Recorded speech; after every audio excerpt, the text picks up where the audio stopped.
responder a esta convocatoria que creemos es realmente importante y siempre estamos dispuestos a usar este salón para este tipo de eventos porque creemos que la ciudad merece que haya gente interesada en todas las áreas y una de ellas es la historia y por ahí según este estudio que se ha hecho, esta investigación que vamos a presentar, habla de 3 intendentes que habían sido olvidados por la historia.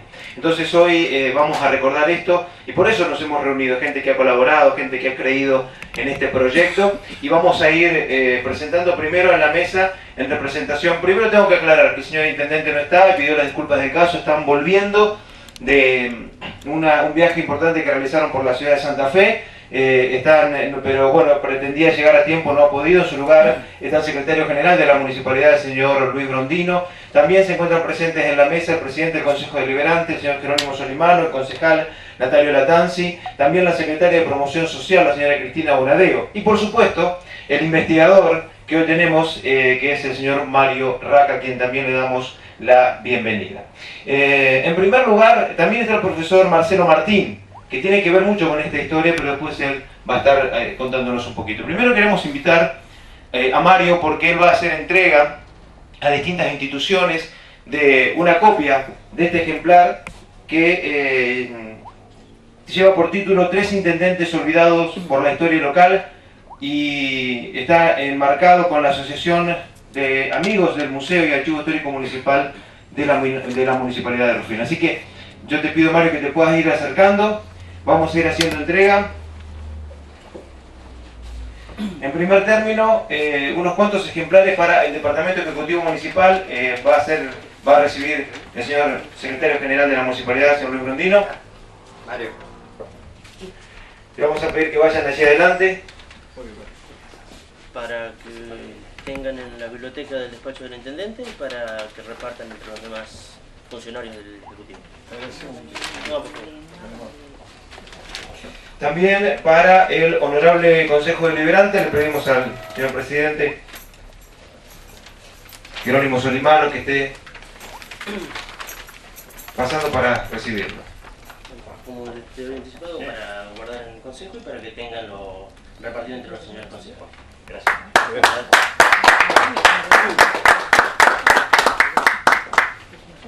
Vamos a hacer más entregas. La Comisión de Amigos, Museo y Archivo Histórico Municipal. ¿Quién va a recibir?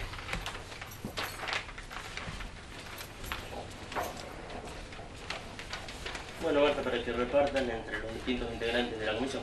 Bueno, muchísimas gracias en nombre de los amigos del museo. Muchas gracias, Mario. Gracias. Y felicitaciones. Bueno, gracias. Estos son quienes colaboraron para que pudiera hacer la inversión. Ajá, estos son los medios que colaboraron para que se haga la impresión. ¿Se van a nombrar de a uno o nombramos a todos? O sea, ¿se entrega a quién? En este caso... Vamos a entregar a FM Rufino. Va a tener que recibir el señor Alejandro Borno Villagra, que han colaborado y participado.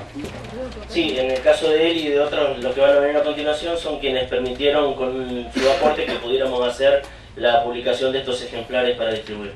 Para que tenga la radio, para que le entregue después a quien te parezca. Gracias, Mario. Otro de los que ha colaborado es el semanario Noticias, que también va a recibir. Bueno, no, gracias a ustedes por el aporte. ¿Quién más? Semanario La Tribuna.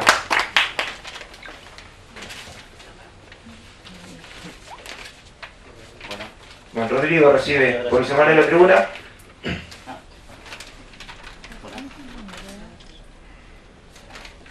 Y semanario El Diferente. Pero va a recibir un jugador de fútbol. No hice el aporte en efectivo, no importa, ¿no? Pero el cheque está. Gracias.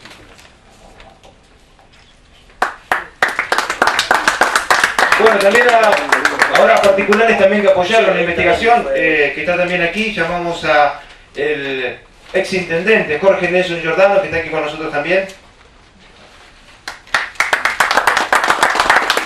El aporte.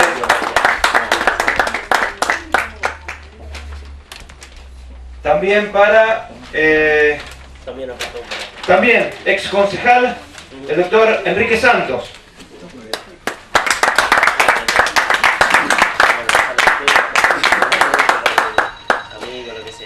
También es importante destacar que no están aquí hoy, pero los nombramos porque es importante el aporte que han hecho el doctor Gustavo Chiambreto y la doctora Natalia Ferrero, para quienes pedimos un aplauso también.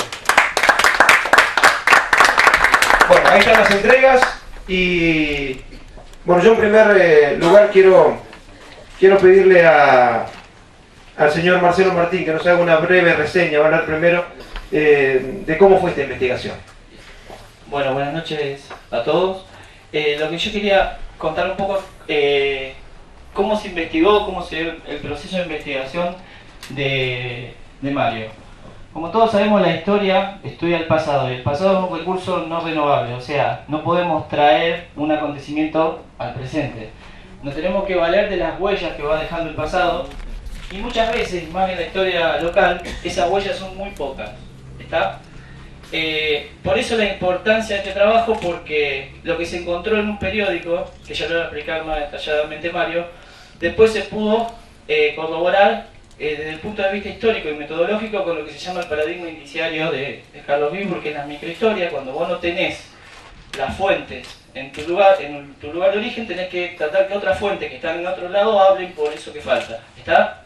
Entonces, ¿qué hizo Mario? Empezó a consultar al archivo de Santa Fe, al colegio de escribanos de Rosario. ¿Está? Entonces eso le pudo dar el valor científico de lo que hoy se va a exponer Mario. Eso por un lado. Y por el otro, también hablar un poco del oficio del historiador, que es un trabajo, algo que se lleva adentro, la investigación, y que no solo pertenece a los profesores de historia o a los especialistas. Es algo que puede desarrollar cualquier persona que le guste la investigación y que se puede trabajar y aprender metodológicamente en poco tiempo. Por eso es algo que haría falta en la ciudad, sería un centro de investigaciones históricas para poder estimular lo que es la investigación local. Por ejemplo, tenemos a Norberto Molo, que tiene mucha sabiduría para transmitir en lo que es la investigación metodológicamente y cómo recurrir, a qué lugares recurrir y cómo manejarse. Es necesario que se haga esa transmisión generacional para seguir investigando sobre historia local. Este trabajo es muy importante porque hay una omisión de 3 intendentes que tiene que ver en otro tiempo que se hizo esta investigación, en 1964, donde las técnicas de investigaciones eran otras, pero bueno, Mario lo va a detallar muy bien en su presentación. Bueno, le dejo el paso a Mario para que explique la investigación. Muchas gracias. Muchas gracias. Antes de Mario vamos a pedirle al señor secretario de la Municipalidad, secretario general Luis Rondino, para que él esté haciendo uso de la palabra. Bueno, muchísimas gracias para darle la bienvenida y transmitir la disculpa del señor Intendente Municipal, quien se encuentra regresando a la ciudad después de cumplir con algunas tareas relacionadas a la gestión. Queremos agradecer al escritor, a Mario Fabián Raca, haber elegido este lugar para esta presentación tan importante que hace a la historia misma de la ciudad. Queremos agradecer la presencia de todos ustedes, especialmente de integrantes del Consejo Deliberante, el señor presidente, del concejal Solimano, del concejal Datanzi.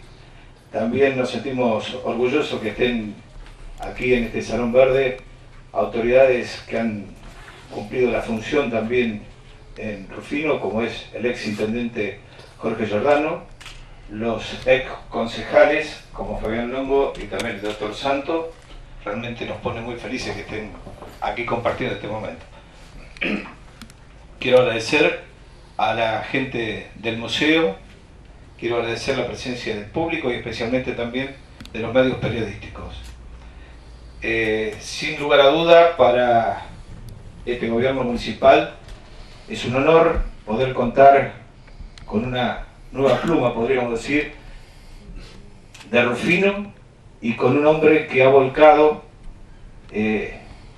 proyectos interesantes, y así también que nos haga conocer un poco lo que es esta historia que para muchos a lo mejor nos resultaba desconocida. Y lo dice el título: 3 intendentes olvidados por la historia local. Como anécdota podemos decir que el otro día, cuando Mario nos estuvo visitando y recorríamos la galería de la fotografía de los intendentes, nos sembraba la incógnita en qué lugar tenían que estar ubicados. Bueno, él nos dijo: después que hagamos la presentación voy a decir en qué lugar tienen que estar las 3 fotos, ¿no? Algo muy interesante. Pero sin duda lo más interesante significa que un hombre más de esta tierra, un hombre más de la ciudad, un hombre comprometido con las instituciones, un hombre comprometido con la ciudad, vuelque en las páginas la historia real de lo que es este querido Rufino. Por eso no me quiero extender más, quiero escucharlo atentamente a Mario para que nos cuente algo más de esto tan lindo que seguramente va a llegar a muchos hogares, y a partir de hoy conoceremos algo más de la historia. Y ese es el resultado exitoso que puede tener un escritorio. Por eso, Mario, nuestro agradecimiento, nuestro deseo de rufinense de que esto sea un verdadero éxito y nos haga conocer mucho más de lo que tal vez habíamos olvidado o no habíamos aprendido, ¿no? Así que muchísimas gracias, Mario. Bueno,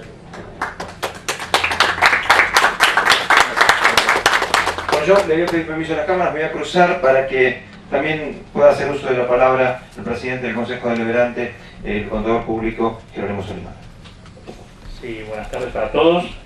Realmente muy en nombre del Consejo Deliberante de nuestra ciudad queremos felicitar al autor de este trabajo de investigación, que por lo que poco que pude ojear es un trabajo sumamente valioso. También agradecer y felicitar el apoyo de la Asociación de Amigos del Museo y Archivo Histórico Municipal, a los medios de prensa y particulares que han apoyado esta iniciativa importante, que ha requerido un trabajo y un esfuerzo de investigación sumamente loable y destacable, y también felicitarlos por el periodo que han elegido, porque si bien nuestra ciudad se construyó como tal allá según hay un valioso documento que es el decreto de creación de la no veo si nos entra, Octubre del 29. 25 de octubre del año 29, sobre el gobernador Gómez. Un documento importante, y también veo un documento importante acá, que es la famosa acordada de la Corte Suprema que convalida el golpe de Estado del 6 de septiembre de 1930, la famosa acordada del 10 de septiembre de 1930, que inaugura una serie de golpes de Estado y de violación de nuestra Constitución, que es interesantísimo su lectura como testimonio de una época que felizmente se ha superado.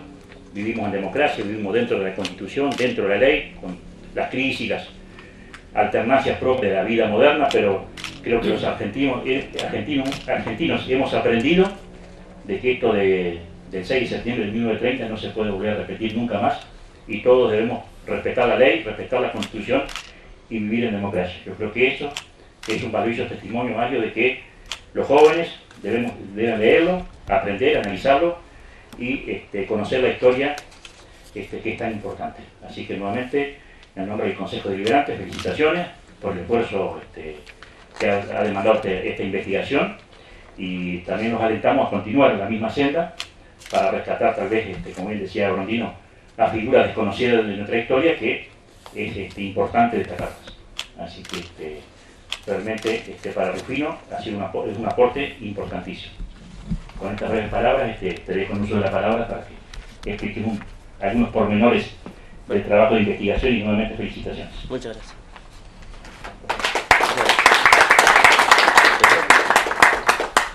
Hola, buenas tardes a todos, muchas gracias por la presencia.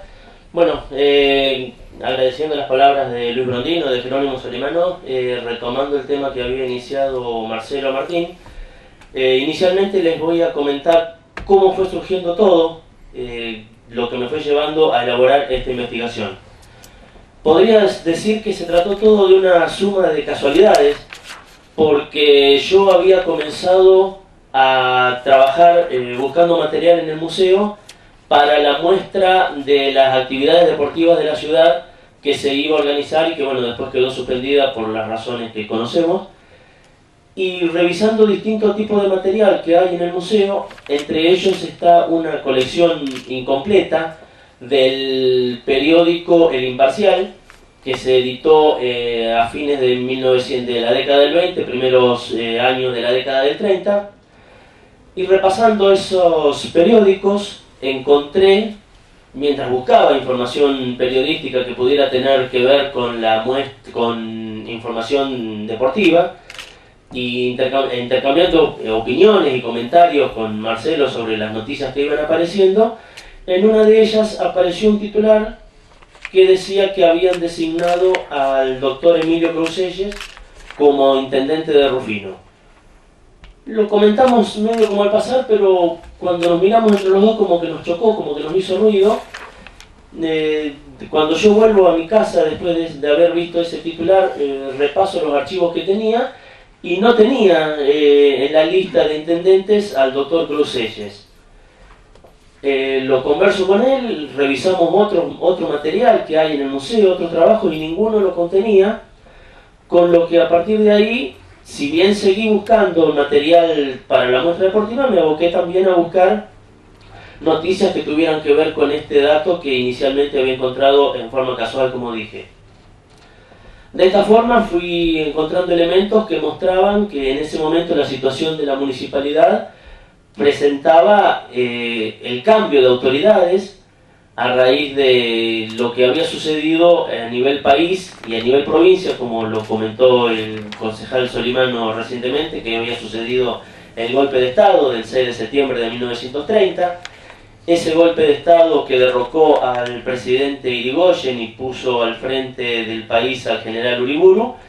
En la provincia trajo también el cambio de autoridades, desplazando al gobernador Gómezelo e imponiendo autoridades que eran interventores nacionales que ejercían la titularidad del Ejecutivo en la provincia.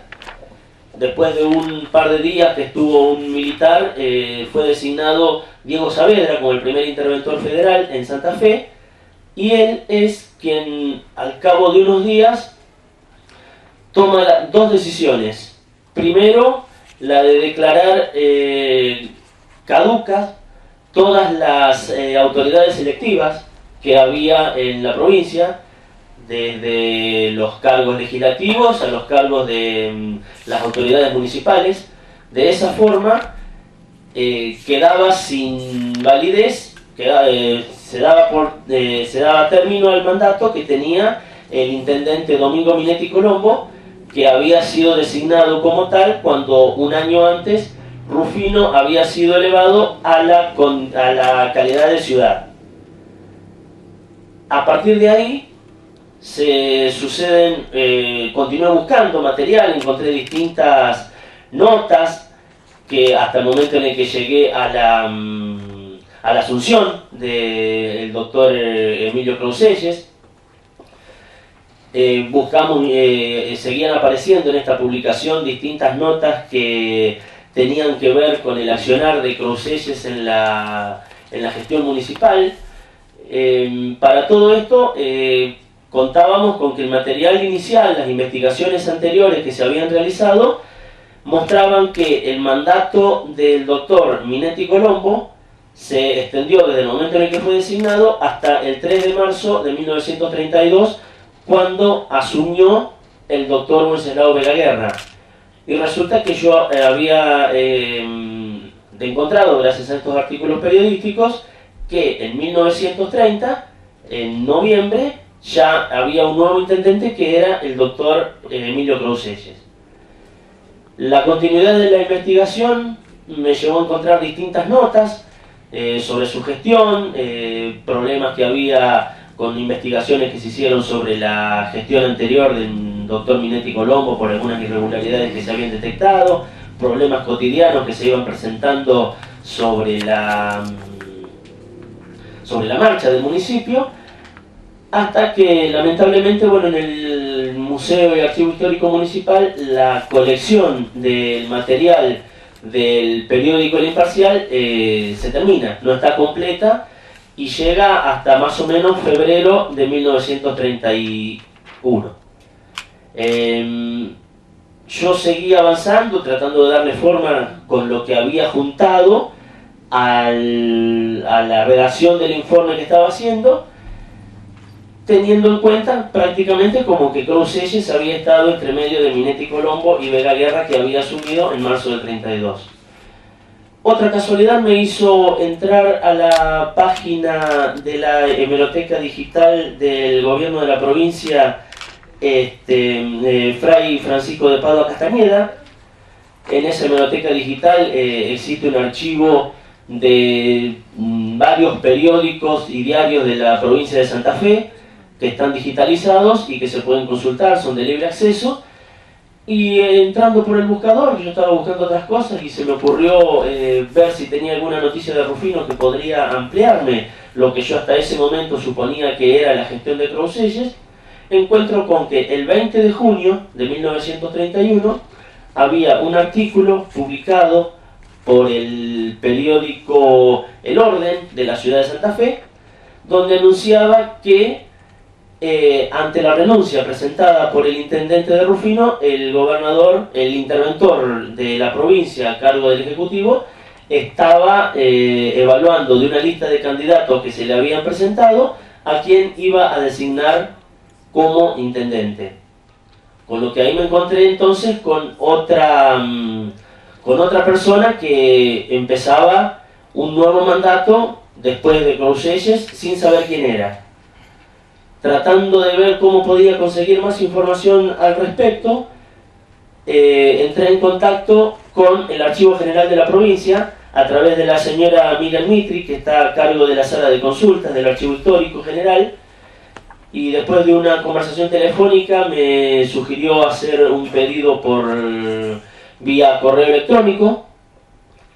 De esa forma fue que yo le pedí distinta documentación, aproveché para pedirle varios elementos de los que ya sabía. Le pedí, por ejemplo, una copia del decreto que dictaminaba la caducidad de los mandatos electivos, la copia del decreto de la designación del doctor Crouselles como intendente, que ya sabía cuál era la fecha, la copia del decreto por el cual asumía el doctor Vega Guerra en marzo del 32, que era el cierre de este capítulo de la historia. Y le comentaba que contaba con una información periodística que indicaba el 20 de junio del 31 que por esos días estaba por nombrar un nuevo intendente de la ciudad, y le pedía si me hacía el favor de que verificara dentro de esos días, 3-4 días posteriores, si encontraba algún decreto que determinara cuál podía ser el nuevo intendente de Rufino. Al cabo de unos días recibo como respuesta el correo electrónico donde me envía digitalizados todos los decretos de designaciones que yo le había pedido, y nuevamente me encuentro con otra sorpresa, ya que me manda como que el decreto del 20 de junio de 1932 lo designa como intendente de Rufino, reemplazando al doctor Crouselles, al doctor Wenceslao Vega Guerra. Y como me manda también el decreto de 1932, donde el gobierno democrático del gobernador Luciano Molina había designado al doctor Vega Guerra también como intendente, en ese decreto figuraba que se aceptaba la renuncia del doctor Celestino Alem Vieira y se le agradecían los servicios prestados durante su paso como intendente municipal. Con lo que ahí me aparecía también un nuevo intendente, del que desconocía cuál era la fecha en la que había entrado, porque yo tenía ya a Crouselles ingresando como reemplazante de Minetti Colombo, tenía a Vega Guerra designado en junio de 1931 reemplazando al renunciante Crouselles, y tenía a Vega Guerra como intendente designado por el gobierno de Molinas, y me aparecía Alem Vieira como otro nuevo intendente sin tener fecha de ingreso, sin saber cuál era, que era una fecha que podía estar incluida entre ese junio del 31 y marzo del 32.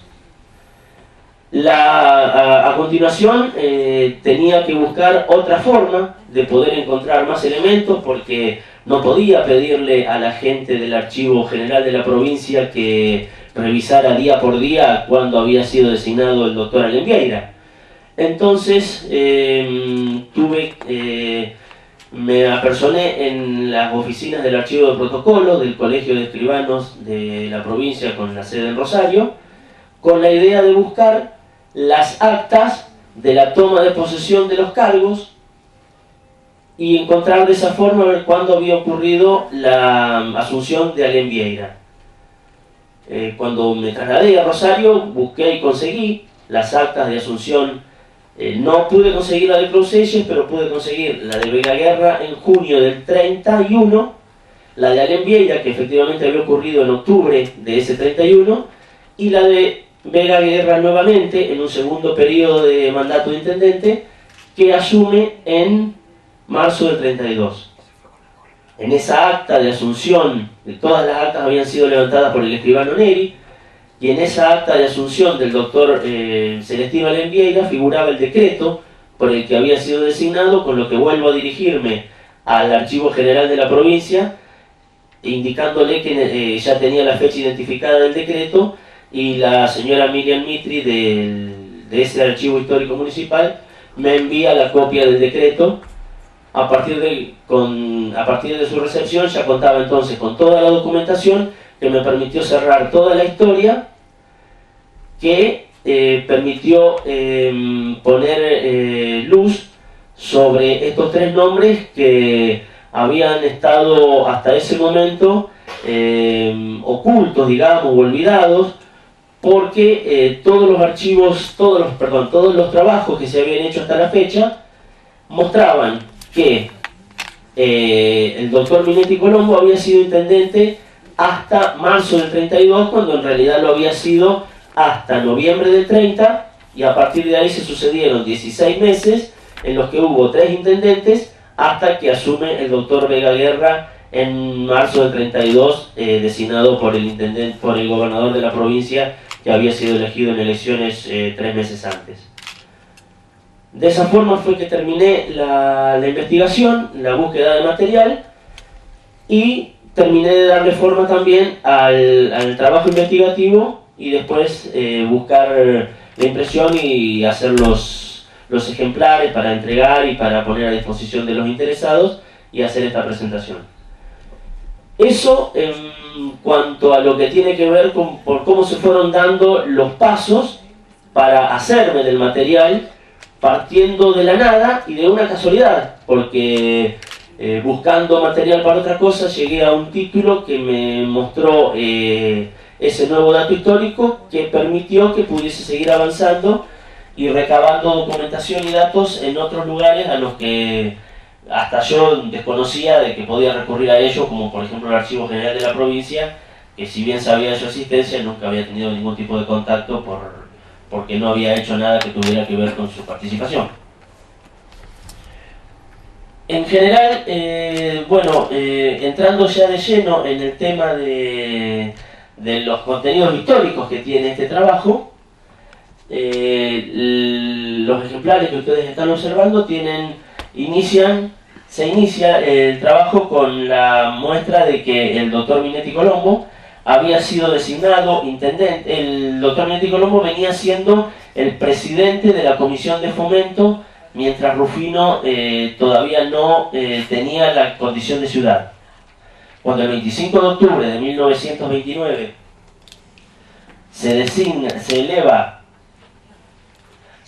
a Rufino a la condición de ciudad, en un decreto firmado por el gobernador Pedro Gómez Celo, se lo designa a él para que continúe a partir de ahí con el cargo de intendente municipal. La investigación tiene también, el trabajo muestra el decreto provincial por el que se lo designa, y se hace el comentario de que todos los trabajos extendían el mandato de Minetti Colombo hasta marzo del 32, y a continuación vienen distintos elementos que muestran que ese mandato concluyó antes y no en la fecha que estaba indicada y que es la que habían estado manejando todos los trabajos históricos e investigaciones que se habían hecho hasta la fecha. Los acontecimientos nacionales y provinciales que derivaron en el cambio de intendente estuvieron dados por el golpe de Estado ocurrido el 6 de septiembre de 1930, que destituyó al presidente constitucional Hipólito Yrigoyen, y el general José Félix Uriburu se hizo cargo del país, instalando el primer gobierno de facto que fue reconocido por la acordada de la Corte Suprema de Justicia del 10 de septiembre de 1930, 4 días después, y que, como bien comentaba el concejal Solimano, fue un documento por el cual los posteriores golpes de Estado militares se agarraron de ese documento para justificar su legitimidad.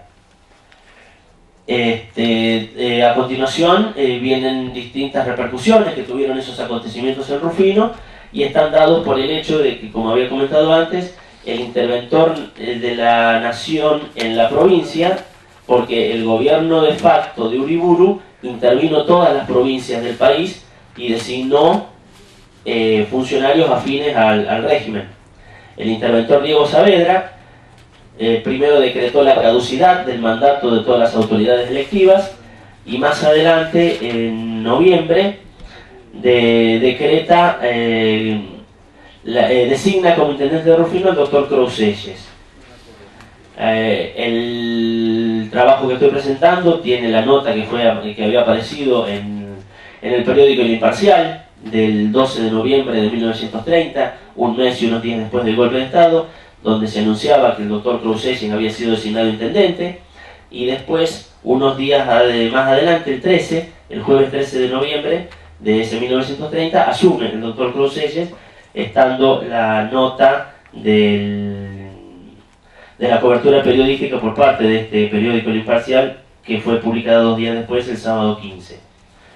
El doctor Crouselles asume acompañado en la secretaría por el señor Tomás Apoliti, que es una personalidad conocida por todos nosotros, ya que ocupó distintos cargos en distintas administraciones municipales, especialmente durante todos los años de la gestión del señor Ángel Bulgroni. Pero ya tenía esta participación y además ya había sido una vez comisionado cuando Rufino todavía tenía comisiones de fomento y se intervino una de esas comisiones de fomento presuntamente por algunas irregularidades, pero no tengo elementos que pueda mostrar que fue por ese motivo, aunque se presume que sí. El doctor Emilio Crouselles asumió entonces el 13 de noviembre de 1930 y a partir de ahí esta investigación continúa mostrando distintas notas que fueron apareciendo en el periódico El Imparcial, que muestran distintas cuestiones y aconteceres diarios de la gestión municipal. Por ejemplo, entrevistas donde se ponía de manifiesto que la gestión anterior, la del señor Minetti Colombo, estaba con alguna acusación de irregularidades por distintas cosas que había hecho que no se ajustaban a la legalidad y al beneficio de la comunidad. Reuniones que había mantenido el intendente con gente vinculada con la comercialización de carne y de pan para tratar de poner precios acordes a la situación económica y los inconvenientes con los que se encontraba para que los comerciantes puedan poner los precios que se pretendían desde la municipalidad. Unos cambios que se hicieron en la estructura municipal, como por ejemplo que hasta ese entonces la municipalidad cobraba las tasas de servicio con un cobrador domiciliario y por una cuestión de economía decidieron suprimir ese cargo y el de cobrador, y a partir de entonces los impuestos y tasas pasaron a ser abonados en las oficinas municipales. Ante la renuncia presentada por el médico municipal doctor Vegaguerra, el doctor Crouselles decidió que el cargo fuese ocupado en forma rotativa por todos los médicos que había en la ciudad. Sigue mostrándose notas periodísticas relacionadas con el tema de la investigación interna que se estaba haciendo. Por ese entonces estaba también un problema que se presentaba a raíz de que el suministro de energía eléctrica estaba a cargo de la Compañía Sudamericana de Servicios Públicos, conocida como la SUDAM, que no se ajustaba a la prestación del servicio a las condiciones establecidas en el contrato de concesión, tanto en la cuestión tarifaria como en la cuestión de la prestación misma del servicio desde lo técnico. Entonces se detallan cuestiones que tienen que ver con ese tema, los intentos de solución, trabajos que se habían hecho, las formas en las que manejaba las licitaciones el intendente anterior, Minetti, que prácticamente las obviaba y trabajaba de una forma que no era, digamos, en beneficio de la comunidad, sino que se trataba de algunos, presuntamente de algunos negocios que no se condecían con la función pública. Hubo distintas disposiciones que se llevaron adelante, como por ejemplo, por aquel entonces aparentemente parecía que los vehículos estacionaban en el centro de las calles y se dispuso que lo hicieran en el lado de los cordones. La municipalidad tenía que hacer la provisión de las chapas patentes y consiguió las chapas a menores precios que los que se venían vendiendo en la anterior gestión. Hubo reuniones que comenzaron a darle lo que después terminó siendo la cooperativa eléctrica. Se juntaron comisiones populares con la intención de crearla. En aquel momento, como dije recién, la prestación de servicio eléctrico estaba a cargo de una compañía privada, y años más adelante se concretó la creación de la cooperativa eléctrica. El gobierno del doctor Cruz Eyes estuvo asignado por cambios. En aquel entonces eran designados por decreto, y ante la designación de un nuevo interventor en la provincia, la calle especulaba con que el doctor Cruz Eyes podía ser reemplazado, ya que había rumores de que el nuevo interventor tenía algún grado de parentesco con la esposa del doctor Alén Vieira, y se decía que podía ser reemplazado por ese lazo familiar. También hay una nota en donde el intendente Cruz Eyes se traslada a la ciudad de Santa Fe para presentar ante el ministro provincial de Obras Públicas, ingeniero Alejandro Budge, un plan para la instalación de aguas corrientes en la ciudad, y a quien también le entregaron el reclamo por el tema de la energía eléctrica y el respeto por el contrato de concesión, para que le sugiriera alguna solución al respecto. Empezó a trabajar el doctor Cruz Eyes junto con la gente de la empresa Buenos Aires al Pacífico para la remodelación de los pasos a nivel y la construcción del puente peatonal. Después también se dio un caso de que tal vez en aquellos años la banda municipal de música se ve que tenía la costumbre de tocar en la plaza para entretener a la gente que acudía ahí, y la anterior gestión municipal le habría autorizado al director de la banda que si tenía presentaciones particulares en otras ciudades quedaba liberado para trasladarse a esas ciudades, y el doctor Cruz Eyes quería reformar ese contrato para que la banda actuara en la ciudad los domingos en la plaza. Y una de las últimas notas que aparece es la reunión que se hizo en la por entonces llamada localidad de Cerro Urbano, que hoy la conocemos como Melincue, que se reunieron varias autoridades de las localidades del sur de Santa Fe para trabajar en búsqueda de lograr un camino firmado que uniera a Rosario con Rufino. Ese es todo el material en cuanto a la gestión de Cruz Eyes, porque como dije antes, en mediados de marzo no existe más material periodístico. La colección del periódico El Imparcial está incompleta en la hemeroteca del archivo municipal, con lo que a partir de ahí yo no pude seguir trabajando en cuanto a la búsqueda de recortes periodísticos, y lo que continúa en la investigación son solamente documentos oficiales y actas donde se muestran los decretos de designación y las actas de toma de posesión de cargo de intendente, tanto por parte del doctor Vega Guerra en junio de 1931, del doctor Alem Vieira y del doctor Alem Vieira en octubre de ese 1931, y continúo para darle también un encuadre de cómo se fue solucionando el tema a nivel nacional, con la finalización del gobierno de facto y las elecciones que eligen a Agustín Justo, acompañado por Julio Argentino Roca Hijo, a la presidencia, en unas elecciones que se celebraron en noviembre de 1931, en las que se impusieron a la Alianza Civil integrada por Lisandro de la Torre y Nicolás Repetto, y las cuestiones que derivaron en la no presentación del radicalismo en esas elecciones a raíz de una impugnación que se le hace a la fórmula encabezada por el doctor Marcelo T. de Alvear, que el gobierno nacional en ese entonces, la constitución que estaba vigente indicaba, que siguió vigente hasta el 95 que se modificó, indicaba que un presidente no podía volver a presentarse como intendente, para un nuevo mandato de presidente. Entonces, en una interpretación forzada, desde el gobierno de facto encabezado por Uriburu, impugnaron la candidatura de Alvear diciendo que, como el gobierno democrático de Irigoyen no había completado su periodo constitucional, el que debía tomarse como periodo completo era el anterior, que era el que había sido encabezado por Marcelo T. de Alvear, y que por eso él se lo consideraba como que lo que buscaba era una reelección, y por eso se le impugnó la candidatura. El radicalismo se retiró de esas elecciones, invitó a sus seguidores a abstenerse en las elecciones, algo que consiguió en parte, pero otra parte de sus afiliados y seguidores eligieron, por los estudios que se hicieron en ese momento, eligieron votar la fórmula de Lisandro de la Torre. No obstante eso, el triunfo quedó en manos de la fórmula encabezada por Justo.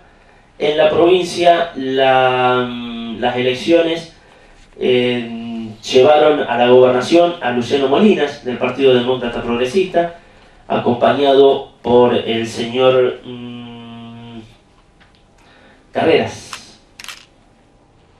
Isidro Carreras, que se impusieron en las elecciones y tuvieron un mandato que comenzó el 20 de marzo del 32 y se extendió hasta el 3 de octubre del 35.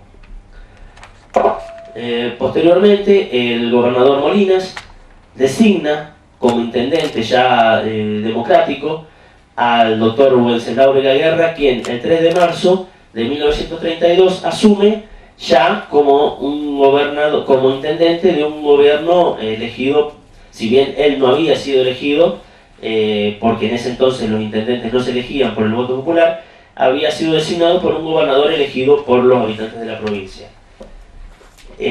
Lo que sí se eligió en esas elecciones de 1931 y que asumieron en febrero, el 20 de febrero del 32, fue lo que en Rufino quedó constituido como el primer consejo deliberante de la ciudad, que estaba integrado por Humberto Alfani como presidente y Cipriano Caunedo, ambos integrantes del Partido Demócrata Progresista, Lorenzo Mucchetto del Partido Socialista, Alejandro Videla del radicalismo antipersonalista, que fue un desprendimiento de la Unión Cívica Radical y tuvo unos pocos años de vida posteriores a estas elecciones, y Fernando Garín, que perteneció a una unión vecinal de la ciudad.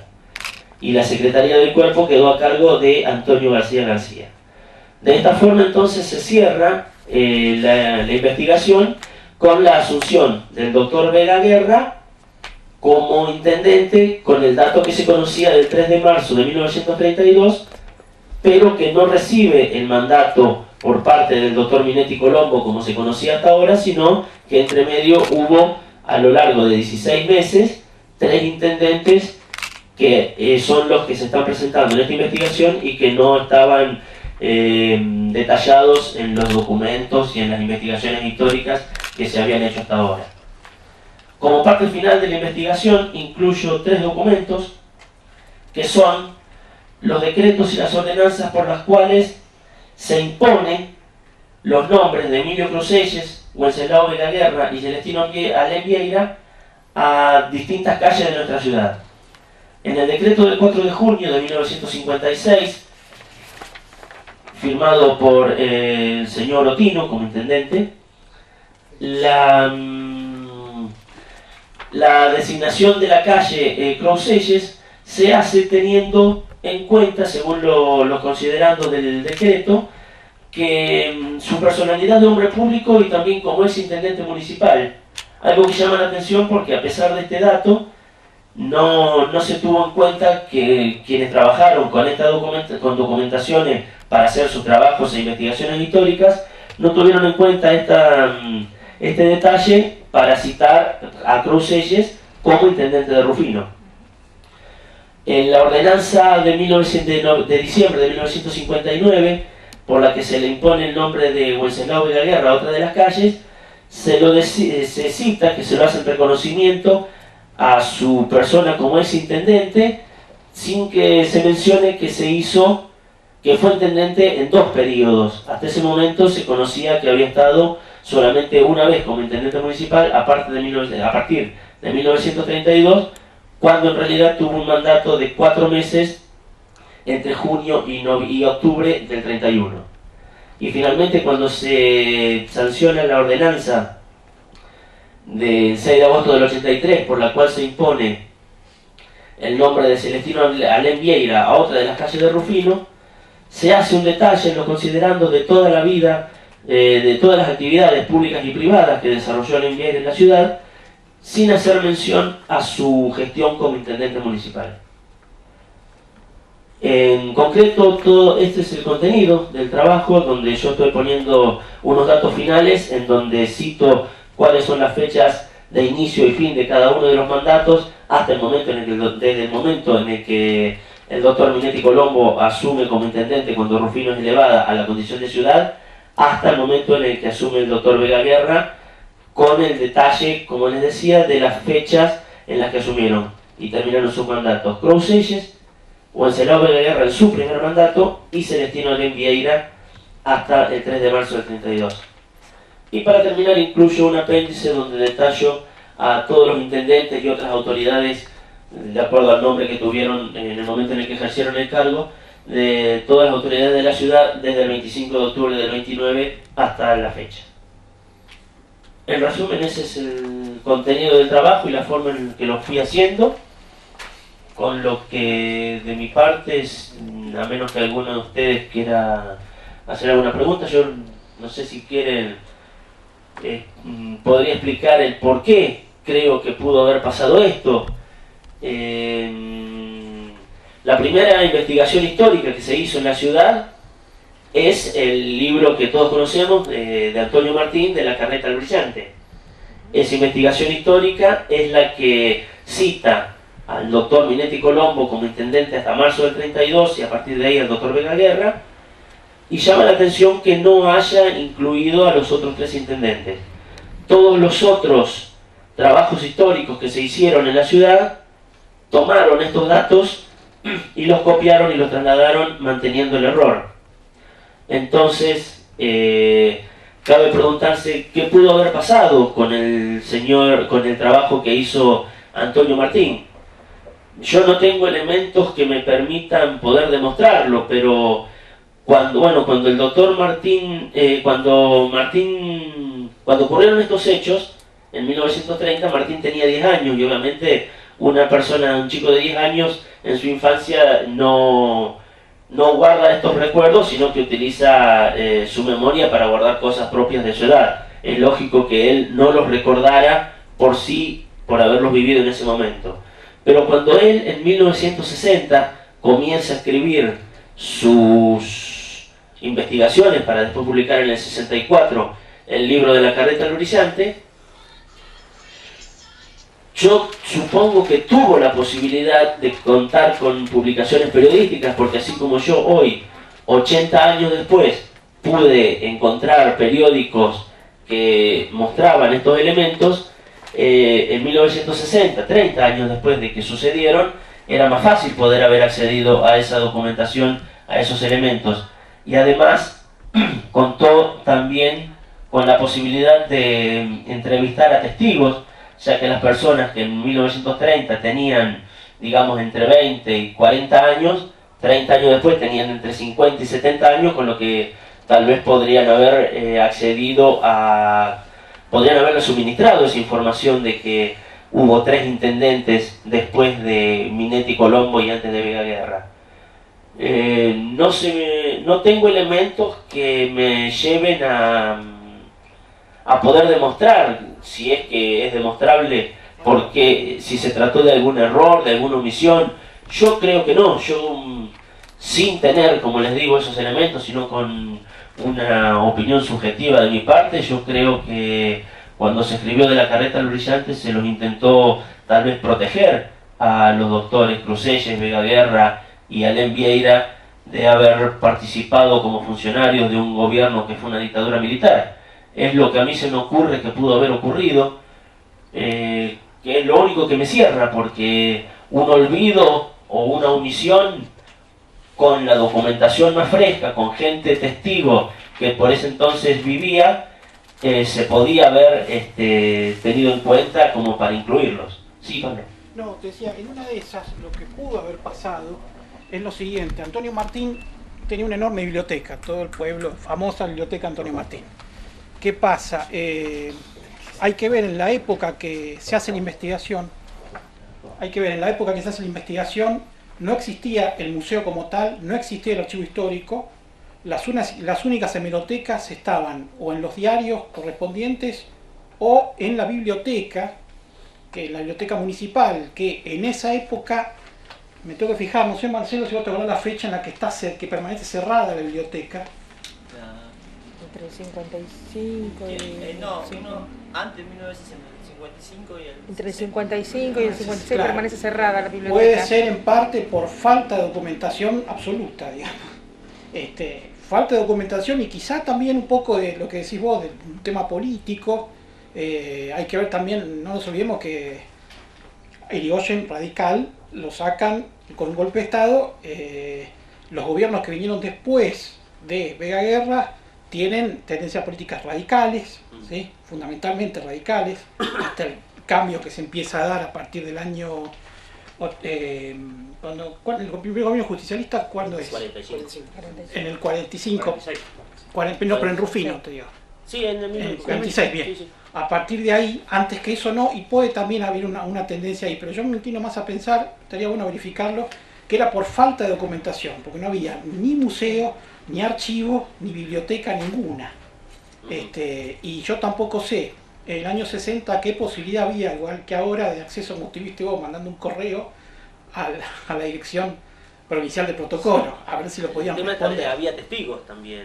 Sí, pero nosotros notamos mucho en Rufino, con el programa que estamos haciendo, que los testigos tienen mucha restricción para hablar. Nosotros estamos entrevistando a gente grande y cuesta que la gente grande hable. Hay que insistirle bastante para que hablen. Y teniendo en cuenta la característica caballerosa de Antonio Martín, porque las referencias que hay de una persona extremadamente caballerosa quizá no le daba a ser incisivo, como puede ser un historiador moderno que pregunta, ¿no? Otra cuestión es que el relato de Antonio Martín era... O sea, no tiene una metodología desde el punto de vista histórico. Es más que nada con un relato incluso está muy literario en algunos aspectos, donde las subjetividades se notan mucho. Que es propio de la época, aparte fue pensado para el 75 aniversario de la fundación, y aparte también puede, como todo ser humano, puede haber querido proteger también a... Pueden haber sido amigos de él, incluso... Sí, eso es lo que uno no... Yo no lo sé, por eso es solamente una opinión mía, sin elementos que me permitan demostrarlo. Las ciencias sociales tienen eso, que a diferencia de las otras ciencias, la subjetividad de la persona juega mucho a la hora de trabajar, o de investigar, o de hacer algún tipo de investigación, sobre todo en un ámbito tan chico, acotado como era Rufino en ese periodo. Bueno, todavía sigue siendo en ese sentido. Por eso puede haber un poquito de todo. Puede ser la conjunción de todos esos factores.